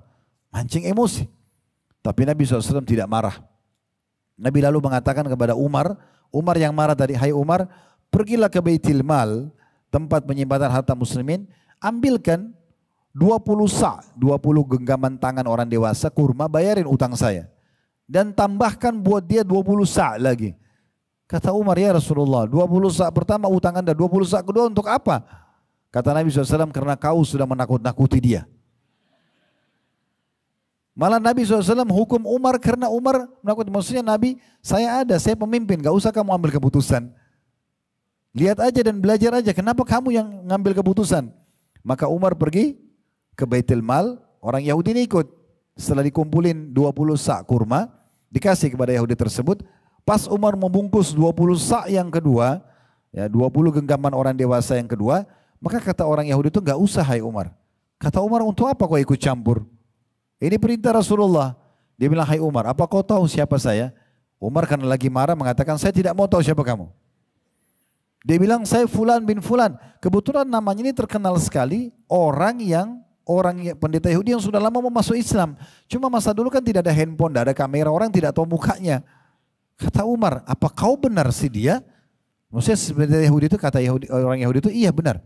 Kata Umar, saya mau tanya, kenapa kau lakukan itu pada Nabi SAW? Kata orang Yahudi itu apa? Ini pendeta Yahudi dia bilang, hai Umar, apa kau kira saya gila? Saya datang ke masjid kalian, saya cekik Nabi dan Raja kalian, di depan kalian, saya sudah pertaruhkan nyawa saya. Apa kau pikir saya gila, saya lakukan itu begitu saja? Kata Umar, baik, apa alasannya kau buat? Dia bilang, hai Umar, saya sudah menemukan ciri kenabian Muhammad ya, yang disebutkan dalam Taurat, semuanya benar. Semuanya ada pada diri dia. Jalur nasabnya, kisah tentang hidupnya, segala macam, sudah benar semuanya. Tinggal satu, ada disebutkan dalam Taurat, ciri Nabi terakhir itu, ghalaba hilmuhu ghadabu. Sifat kedewasaannya, ya, itu mengalahkan emosinya. Jadi saya tadi sengaja pancing emosinya itu untuk itu. Saya pertaruhkan nyawa saya. Saya tahu saya akan mati, dikeroyokin. Tapi saya mau tahu, benar nggak sih yang disebutkan dalam Taurat? Dan ternyata terbukti benar. Hai Umar, maka saya ucapkan asyhadu an la ilaha illallah wa anna Muhammad Rasulullah. Masuk Islam karena akhlak Nabi SAW. Itu luar biasa. Gitu. Ya. Ini juga jangan disalahfahami. Jangan nanti Bapak Ibu keluar di terminal ditahan sama perampok. Lalu bilang, oh enggak, Nabi kan suruh sabar. Ya, biar dompet saya diambil gak apa-apa. Bukan itu. Kalau itu lain lagi, karena ada seorang sahabat datang kepada Nabi SAW mengatakan begini, ya Rasulullah, kalau ada orang yang mau rampas harta saya, apa yang saya lakukan? Kata Nabi SAW, qatilhu, lawan. Kata Nabi. Orang itu bilang, kalau saya bunuh dia, kau enggak berdosa. Kalau saya dibunuh, kau mati syahid. Itu beda. Membela hak kita beda. Tapi di sini Nabi SAW, yang kita mau ambil pelajaran dari riwayat yang pertama, bagaimana beliau bisa mengontrol emosinya. Walaupun kita harus membalas perbuatan seseorang, kita memenjarakan dia misalnya atau kita melaporkan, tapi tetap dia bisa mengontrol emosi. Ini juga salah satu resep awet muda, ya, dengan tidak suka emosional, darah tinggi, kerut-kerutan di wajah, banyaknya ubanan, masih muda sudah ubanan, karena emosinya luar biasa, gak bisa ngontrol, semuanya serba marah. Bahkan orang yang biasa marah ini, itu kadang-kadang marah sama dirinya sendiri. Dia buru-buru mau pakai sepatu ternyata salah, yang kanan dipakai di kiri. Dia bilangi dirinya sendiri goblok lah, bodoh lah. Pintu ditiup angin, dia marah sama pintu, marah sama angin. Gak ada solusi. Tapi sudah seperti itu, sudah gak bisa ngontrol. Jadi gak ada lagi penampilan wajah yang baik, senyum yang ramah, tutur kata yang satu karena emosional ya. Makanya ciri yang kedua ini penting sekali. Kalau orang sudah bisa sampai pada tingkat dia benar, dia punya power, terus kemudian dia tidak mengampiaskan emosinya, maka itu ciri yang kedua. Ciri yang ketiga, wal afina 'anin nas. Dan orang yang suka memaafkan orang lain. Ini level tertinggi dari iman dan takwa. Ahli surga memang begitu. Ada orang sakitin kita sekian tahun. Terakhir setelah 10 tahun, misalnya tahun ke-11 dia ikut pengajian, dia taubat, dia merasa bersalah datang. Maafin saya ya, saya kemarin memang betul-betul lalai, saya salah. Enggak, saya enggak mau maafin kamu, ketemu di neraka aja. Bisa. Ya enggak bisa. Berarti nggak masuk pada level takwa dia. Iya baik, saya maafin. Ustadz, kan pegel hatinya Ustadz. 10 tahun disakitin, digosipin, di segala macam. Sekarang datang minta maaf. Enak benar. Iya, Allah mengatakan dalam Al-Quran dalam surah An-Nur turun kepada Abu Bakar radhiyallahu anhu. Ya, ala tuhibbuna an yaghfirallahu lakum. Orang yang memaafkan orang lain spontan di saat itu dosanya dimaafkan. Makanya waktu itu Abu Bakar radhiyallahu anhu waktu tersebar fitnah dibuat oleh Abdullah bin Abi Salul, seorang pimpinan orang munafik, kalau Aisyah berzina dengan Safwan, ini cerita bohong, tapi mereka sebarin cerita bohong perzinahan itu, gosip. Salah satu penyebar gosip adalah sepupunya Aisyah yang dibiayai hidupnya oleh Abu Bakar. Coba bayangin, semasa hidupnya Muslim bin Abi Muslih, ada juga yang disebutkan nama lain dalam riwayat, orang ini ikut di Badar dan sepupu Aisyah dibiayai hidupnya oleh Abu Bakar, setiap hari dikasih makan, dikasih minum, dibiayai hidupnya pokoknya, gitu kan? Ternyata salah satu yang menyebarin gosip perzinahan itu dari 3 orang yang akhirnya dicambuk semuanya, itu adalah sepupunya Aisyah sendiri. Yang kedua ada iparnya Nabi Hamna binti Jahash, yang ketiga Hasan bin Thabit penyairnya Nabi SAW. Tiga-tiganya dicambuk 80 dera karena sebarin gosip atau hoax yang tidak benar gitu ya, berita yang tidak benar. Tapi ini waktu Abu Bakar dengar ternyata sepupunya Aisyah, ponakannya dia sendiri yang selama ini dibiayai malah ikut-ikut sebarin gosip, Abu Bakar mengatakan, demi Allah mulai sekarang saya tidak akan bantu kamu lagi. Wajar gak kira-kira? Wajar ya. Sekian tahun dibiayai hidupnya, tiba-tiba ini malah gosipin. Maka Allah turunkan dalam surah An-Nur, khusus turun kepada kata sebagian ulama tafsir kepada Abu Bakar. Ya, janganlah orang-orang yang Allah berikan lapang rezeki kepada mereka, mereka mengatakan tidak mau membantu orang-orang yang susah di jalan Allah atau sanak kerabatnya. Tidakkah kalian ingin dengan membantu mereka, memaafkan mereka, Allah juga akan mengampuni dosa-dosa kalian. Maka kata Abu Bakar, betul wahai Tuhanku, aku ingin engkau memaafkanku dan engkau mengampuniku. Maka Abu Bakar membayar kafarah sumpahnya, memberikan makan 10 orang miskin sebagai tebusan sumpah tadi, demi Allah saya tidak akan bantu lagi kamu. Kemudian dia kembali membantu sepupunya tadi yang sudah menyebarin, atau ponakannya yang sudah menyebarin berita gosip tadi. Tapi memang di sini orang yang tadi menyebarin gosip ini sudah bertaubat, merasa bersalah dari kesalahan dia ya. Maka Abu Bakar pun akhirnya memaafkan. Ada sebuah kisah unik berhubungan dengan 3 potongan ayat ini. Tambah lagi potongan yang keempatnya ya. Sifat yang keempat di sini. Nanti akan kita tambah dengan sifat yang kelima dan seterusnya. Sifat yang keempat di potongan akhir surah Al-Imran 134. Wallahu yuhibbul muhsinin. Dan Allah suka dengan orang yang suka berbuat kebajikan. Nah, ini ciri yang keempat orang yang beriman dan bertakwa. Mereka suka dari kebaikan kepada kebaikan yang lain. Ya. Jadi setelah sekali sedekah tidak cukup situ, mereka sedekah lagi. Sekali sholat, mereka sholat lagi. Sekali mereka maafkan lagi. Jadi selalu dari kebaikan kepada kebaikan, itu namanya muhsin. Ini ciri yang keempat. Nah, ada sebuah kisah unik terjadi dinukil oleh para ulama di kalangan kisah tabi'in dulu. Dan ini tidak disebutkan juga namanya. Ada seorang orang soleh dulu, dia punya seorang hamba sahaya laki-laki. Di masa dulu ada hamba sahaya ya, ada budak. Dan hamba sahaya ini bisa diperjualbelikan, bisa juga dibebaskan dari keterbudakannya ya. Sekarang di masa kita tidak ada tentu. Yang jelas orang soleh ini lagi kebetulan duduk sama tamunya, dan seorang budak laki-lakinya sedang membawa marak kuah panas yang ada potongan dagingnya. Dia bawa untuk dihidangkan buat majikannya sama tamunya. Subhanallah, dia tidak sengaja kakinya kesentuh karpet, ya, kelipat jatuh. Semua kuah panas itu tumpah di baju majikannya. Anda bayangkan kalau lagi duduk ditumpah kuah panas di badannya. Itu bagaimana emosinya orang, gitu kan? Tapi subhanallah, sebelum majikannya marah, budak ini karena orang yang tahu agama juga, dia mengatakan, wahai Tuan, sebelum Anda marah, maukah Anda mendengarkan firman Allah Subhanahu wa taala? Iya, ini kejadian nyata. Saya tidak tahu kalau Bapak Ibu mungkin firman Allah apa gitu kan. Tapi dia mengatakan, tuannya bilang dalam kondisi basah dan panas, dia mengatakan baik, bacakan buat saya. Lalu budak itu membacakan firman Allah ini, Al-Imran 134. Ya. Alladzina yunfikuna fis sarra'i wad dharra, ini tidak dibaca sama dia baca langsung wal qadhiminal ghaidh. Dan orang-orang yang bisa menahan emosinya di saat dia punya power dan kemampuan. Wal qadhiminal ghaidh, dia baca begitu. Maka majikannya yang tadi punya iman dalam kondisi panas dengan kuah itu, dia mengatakan, iya saya akan tahan emosi saya. Kata budaknya apa? Belum selesai ayatnya Tuan. Lanjutkan kata tuannya, majikannya, dia mengatakan wal afina anin nas. Ini lanjutan ayat tadi. Dan orang yang suka memaafkan orang lain. Kata majikannya, saya sudah maafkan kamu. Kata budaknya apa? Belum selesai ayatnya Tuan. Kata majikannya, lanjutkan. Majikannya hafal ayat ini. Dia mengatakan wallahu yuhibbul muhsinin. Dan Allah suka dengan orang-orang yang berbuat kebajikan. Maka kata majikannya, sebagai bentuk aplikasi daripada ayat ini, saya sudah bebaskan kamu dari keterbudakan, pergilah. Maksudnya ini perbuatan baik, pergilah, dibebasin dari keterbudakan. Jadi dalam kondisi kena kuah panas, dia masih bisa menahan emosinya, dia bisa memaafkan, bahkan dibebasin dari keterbudakan orang tersebut. Memang sifat memaafkan orang ini luar biasa teman-teman. Selama memang itu bukan pelanggaran agama yang fatal dan sudah kita ingatkan tidak mau.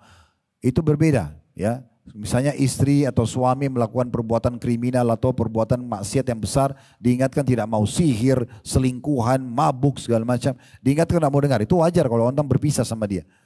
Tetapi kalau masalah teknis ini adalah sesuatu yang tiap hari kita bisa lakukan. Mungkin orang salah. Begitu juga dengan pegawai kita di perusahaan misalnya. Pernah ada sahabat mengatakan, ya Rasulullah, berapa kali kami harus maafkan pegawai kami kalau dalam kesalahan teknis? Maka kata Nabi SAW, maafkan mereka walaupun sampai 70 kali. Jadi memang luar biasa, sulit untuk orang yang belum melatihnya. Tentu jangan lagi dalil ini juga dipegang oleh teman-teman sini yang jadi pegawai. Oh Ustadz kan bilang, ya kalau pegawai itu harus dimaafkan walaupun 70 kali. Jangan. Bukan itunya yang diambil. Tetapi bagaimana Nabi SAW mengajarkan setiap orang muslim agar lebih mendahulukan memaafkannya. Jangan diambil angka 70 kesalahan tadi, tapi diambil dari sifat pemaafannya. Itu yang kita harus ambil pemahaman. Mirip dengan misalnya, ini dalam masalah rumah tangga ya. Saya sering dengar, bahkan ada di antara ustadz-ustadz kita kadang-kadang membahasakan itu. Aisyah itu cemburuan. Pernah dengar gak itu? Ya, terkenal Aisyah cemburuan gitu kan. Cemburu pada Khadijah, cemburu pada istri yang lain dan seterusnya. Baik, sebenarnya kalau kita baca riwayat sampai tuntas, di situ bukan sedang membahas cemburunya Aisyah saja. Tetapi ada penutupannya. Contoh misalnya, waktu Aisyah cemburu dengan Khadijah. Satu kali Nabi SAW pernah kedatangan tamu, begitu mendengarkan suara perempuan yang ucapkan salam depan pintu, Nabi langsung berdiri dan bukain pintu. Karena tingginya kedudukan perempuan yang sedang mengucapkan salam itu. Maka Nabi SAW mengatakan kepada Aisyah, wahai Aisyah, layani kedua wanita ini. Aisyah pun tidak banyak tanya radhiyallahu anha, dilayani sampai pulang. Begitu pulang kata Aisyah, ya Rasulullah, siapa dua wanita ini? Begitu luar biasa Anda muliakan. Kata Nabi SAW, yang satu adiknya Khadijah. Yang satu lagi sahabat dekatnya Khadijah yang sering mendatangi rumah kami. Jadi saking terkenangnya Nabi dengan istrinya yang tercinta Khadijah, karena luar biasa semasa hidup selalu berkhidmat dan baik sama suaminya, maka Nabi SAW ingin tetap mengenang kebaikannya dengan membuat baik sama adik ipar beliau, dengan juga sahabat dekatnya Khadijah. Maka Aisyah sempat cemburu lalu mengatakan, ya Rasulullah, Anda masih mengenang wanita Quraisy yang sudah tua dan masuk ke kuburan? Gitu kan? Jadi saking cemburunya. Nah, kebanyakan orang sampai di sini riwayatnya, dia nggak lanjutin. Oh Aisyah cemburu, Aisyah cemburu. Jadi banyak istri-istri, oh cemburu nggak apa-apa kok, cemburu aja. Bahkan cemburu buta kalau perlu. Suaminya berdiri di satu tiang, kenapa kok berdiri di situ? Pasti kok punya kenangan. Nah, jadi masalah. Padahal salah bukan itu. Apa kata Nabi SAW? Wahai Aisyah, ini yang penting endingnya, penutupannya hadis itu. Pesannya di situ kata Nabi SAW, wahai Aisyah, engkau telah mengucapkan kata-kata. Kalau seandainya ditaruh di air, lautan maka akan rusak air lautan. Artinya ini bahaya sekali dosa ini. Maka Aisyah pun meninggalkannya. Aisyah pun meninggal. Jadi di sini betul ada cemburunya, tapi Nabi SAW mengingatkan itu. Cemburu hanya boleh kalau terjadi pelanggaran agama, bukan cemburu buta. Kan gitu. Ini poin-poin yang harus diketahui. Baik, kita lanjutkan sekarang pesan yang kelima. Yaitu, وَالَّذِينَ إِذَا فَعَلُوا فَاحِشَةً أَوْ ظَلَمُوا أَنفُسَهُمْ ذَكَرُوا اللَّهَ فَاسْتَغْفَرُوا لِذُنُوبِهِمْ وَمَن يَغْفِرُ الذُّنُوبَ إِلَّا اللَّهُ وَلَمْ يُصِرُّوا عَلَى مَا فَعَلُوا وَهُمْ يَعْلَمُونَ. Artinya, dan juga orang-orang yang apabila mengerjakan perbuatan keji atau menganiaya diri mereka, maksudnya terjerumus dalam dosa. Ya, dia sempat mau buat dosa atau terjerumus dalam dosa. Mereka segera mengingat Allah. Lalu memohon ampun terhadap dosa-dosa mereka. Baru melihat, oh dosa nih, astagfirullah, langsung tinggalkan. Ya, bukan dilanjutin dosanya. Dan siapa lagi yang dapat mengampuni dosa selain daripada Allah, serta mereka tidak meneruskan perbuatan keji atau dosa itu, sedangkan mereka mengetahuinya. Jadi ini ciri yang kelima yang penting sekali untuk difahami. Jadi semua kita Bapak Ibu sekalian akan ada peluang untuk melakukan dosa. Menipu, berzina, berbohong, segala macam. Tapi di saat penawaran dari syaitan itu datang, tugas kita menolak. Tugas kita menolak, jangan diiyakan. Bisikan tadi mau datang taklim sini. Kemudian syaitan udah usahlah nanti aja bisa online apa segala macam. Tapi Bapak Ibu lawan, enggak saya mau pergi. Nah itu yang benar. Setiap bisikan untuk melakukan perbuatan dosa atau meninggalkan kebaikan dilawan. Baca a'udzubillahi minasyaitonir dan kerjakan. Nah ini ciri yang luar biasa. Jadi jangan meneruskan perbuatan dosa. Semua manusia bisa berbuat dosa. Nabi Adam AS berbuat dosa. Gitu kan? Bahkan beliau sudah melihat malaikat. Beliau sudah masuk ke dalam surga. Tapi bisa terus dalam dosa. Cuman beliau meninggalkan dosa tersebut dan tidak melanjutkannya. Tidak mengulanginya. Begitu juga ciri para orang-orang soleh sebelum kita. Baik dari para nabi-nabi ataupun orang sahabat-sahabat Nabi, mereka berbuat dosa, tapi mereka segera memberhentikan di saat ingat kepada Allah Subhanahu wa taala. Ulama merincikan tentang masalah peringatan Allah Subhanahu wa taala, dimulai dari rasa takut dan khawatir pada saat akan berbuat dosa, itu peringatan pertama. Kalau tetap orang lakukan, maka Allah akan buat dia dilihat oleh orang lain dalam mengerjakan perbuatan tersebut, agar dia sadar bisa saja dia dipermalukan. Tetap dia lakukan, Allah bisa datangkan peringatan lebih besar lagi, seperti misalnya Allah permalukan dia. Ya, Allah buat misalnya terjadi permasalahan clash dia dengan orang yang dia jadikan sebagai partner dalam berbuat dosa tersebut, dan terakhir bisa saja Allah hukum dia ya dengan misalnya dipenjarakan atau bahkan pencuri pun digebukin sampai meninggal dan segala macam, tujuannya untuk memberhentikan dia dari perbuatan-perbuatan dosanya. Nah ini cirinya teman-teman sekalian. Jadi perbuatan-perbuatan buruk itu, dosa itu untuk dipelajari dan ditinggalkan, sementara amal soleh dipelajari untuk dikerjakan. Nah seperti itu. Lalu Allah setelah menyebutkan 5 ciri orang yang beriman dan bertakwa ini, Allah mengatakan mereka itu balasannya ialah ampunan dari Rabb mereka. Orang yang suka bersedekah, orang di dalam lapang dan sempit, orang yang suka menahan emosinya, orang yang suka memaafkan orang lain, orang yang sibuk dari kebaikan kepada kebaikan yang lain, dan yang terakhir yang kelima adalah orang yang kalau mulai terjerumus dalam dosa mereka segera sadar, mereka istighfar dan mereka tidak meneruskan dosa mereka. Mereka itu balasannya ialah ampunan dari Rabb mereka dan surga yang di dalamnya mengalir sungai-sungai, sedang mereka kekal di dalamnya, dan itulah sebaik-baik pahala bagi orang-orang yang beramal. Ini dalil pertama yang diangkat oleh penulis ya. Dalil yang kedua dan terakhir yang diangkat oleh beliau, ada 2 buah dalil ya yang diangkat oleh penulis di sini, yaitu firman Allah Subhanahu wa taala dalam surah Al-Maidah ayat 65. Ayat 65. Ini tentang efek daripada orang yang beriman dan bertakwa. Apa yang kita dapatkan ya. Kalau tadi di ayat sebelumnya pengampunan dan surga. Kalau di sini Allah bilang Al-Maidah 65, walau anna ahlal qura amanu wattaqau lakaffarna anhum sayiatim wa la adkhalnahum jannatin na'im.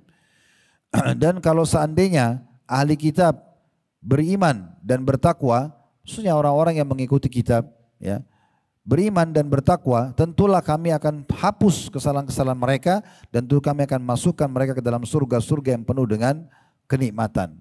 Nah ini pelengkap daripada bahasan tadi ayat sebelumnya. Baik, seperti biasa saya akan tambahkan dengan dalil-dalil yang lain teman-teman sekalian. Saya coba menelusuri tentang masalah takwa ini. Ya, kami menemukan masalah dalil-dalil takwa ini lebih dari 200 ayat Al-Quran. Ya, dengan berbagai macam termnya ya. Berbagai macam termnya. Nah diantaranya coba lihat surah Al-A'raf. Ini tambahan, tidak lagi di buku kita, saya tambahkan. Surah nomor 7 ayat 96. Ini yang Bapak Ibu akan dapatkan kalau Bapak Ibu sibuk dengan keimanan dan juga ketakwaannya, patuhnya kepada Allah. Sekali lagi Al-A'raf surah nomor 7 ayat 96. Bunyinya, walau anna ahlal qura amanu wattaqau La fatahna 'alaihim barakatin minas sama'i wal ardi walakin kadzdzabu fa akhadnahum bima kanu yaksibun.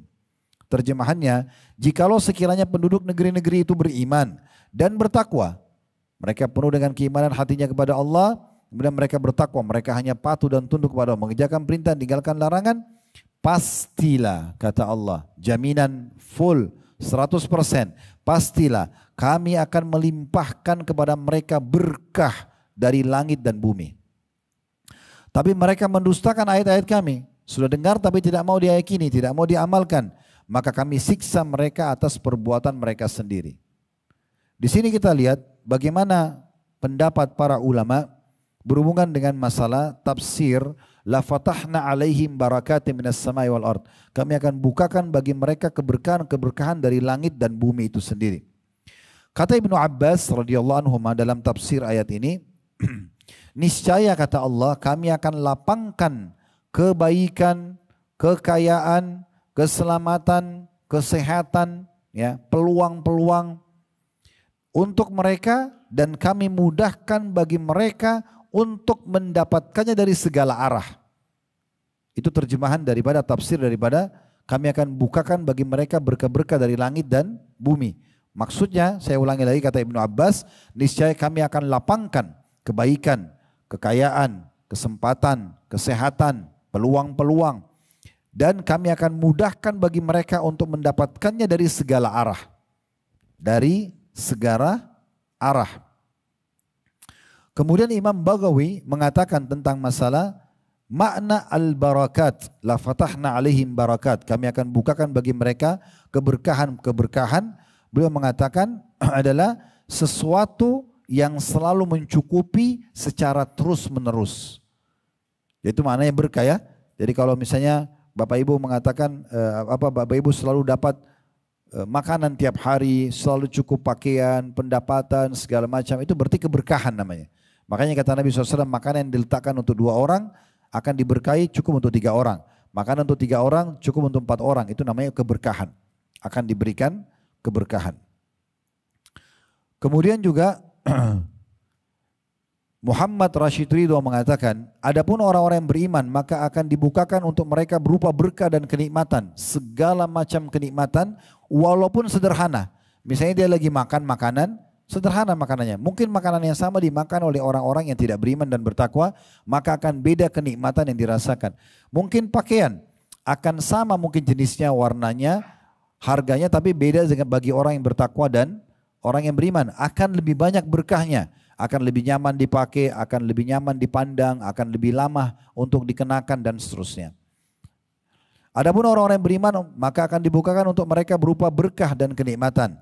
Untuk hal itu mereka senantiasa bersyukur kepada Allah, lalu Allah berikan mereka cara yang terbaik agar nikmat itu bertambah dengan selalu bersyukur, ridho terhadapnya dan mengharapkan karunia-Nya.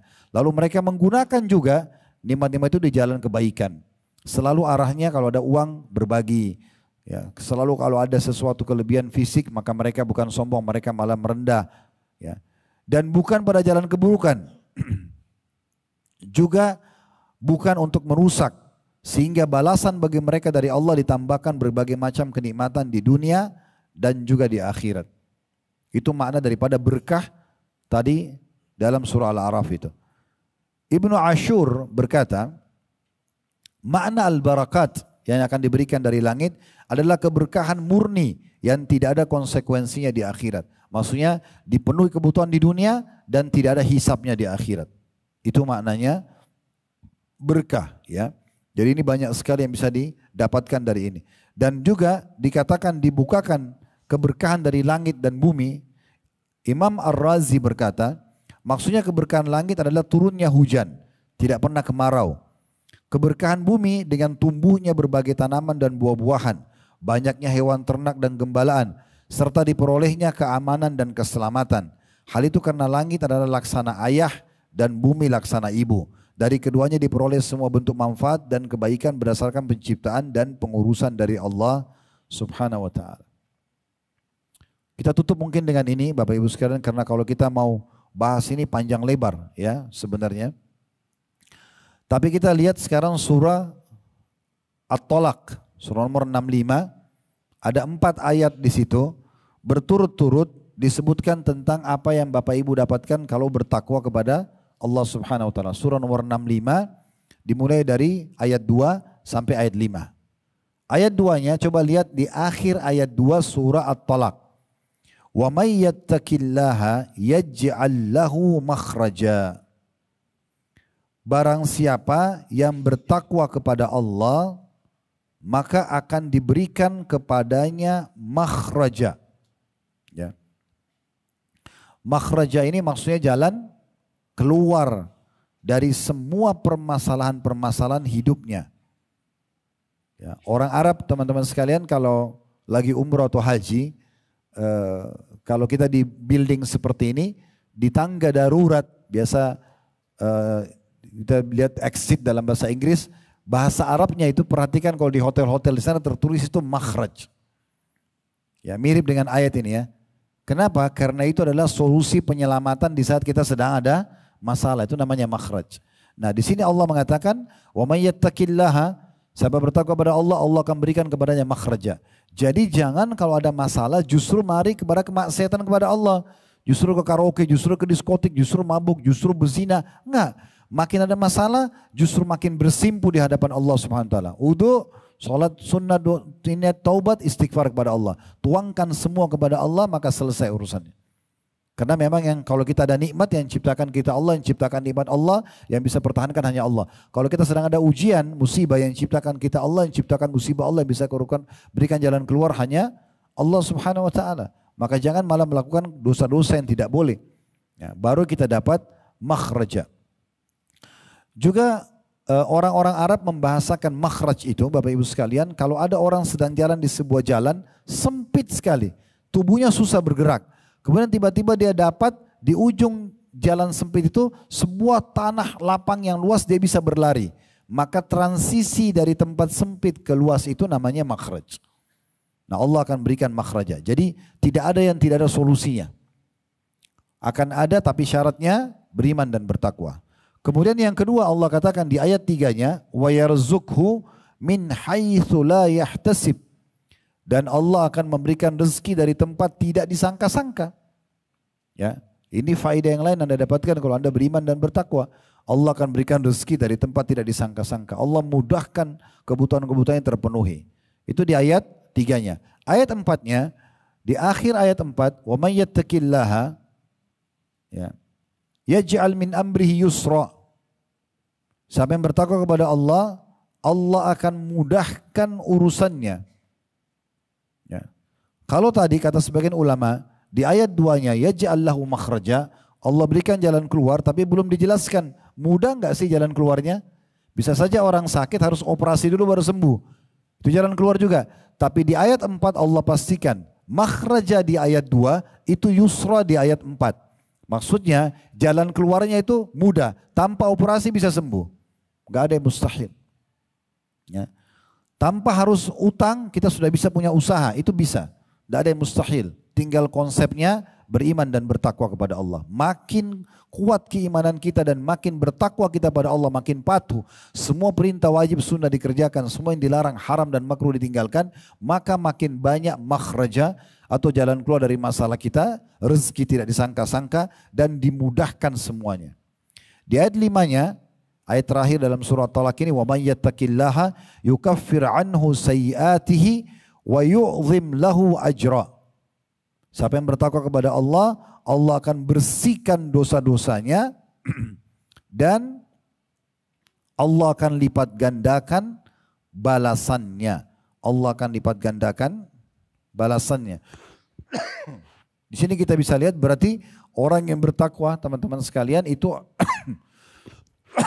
akan mendapatkan pelipat gandaan pengampunan dosa dan juga atau percepatan pengampunan dosa dan juga pelipat gandaan balasan. Jadi kalau orang yang kurang bertakwa mungkin dapat 10 pahala, dia bisa dapat 20 pahala karena ketakwaannya kepada Allah Subhanahu wa taala.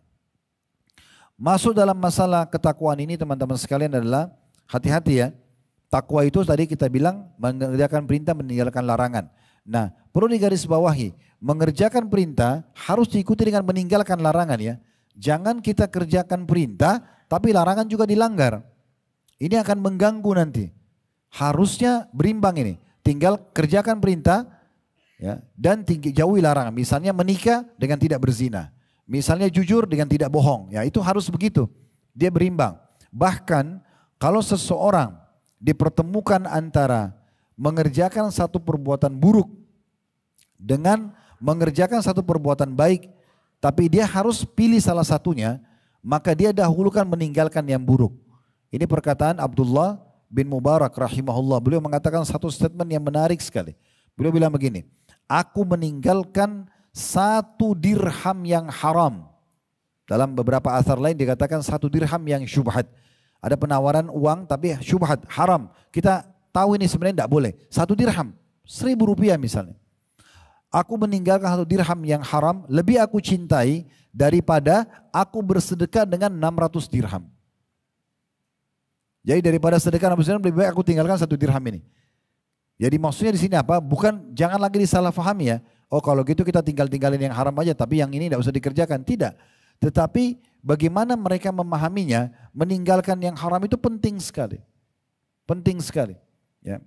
Jadi hati-hati juga dengan pendapatan, hati-hati dengan pergaulan, karena meninggalkan yang haram ini adalah sesuatu yang menyempurnakan keimanan kita dan ketakwaan kita.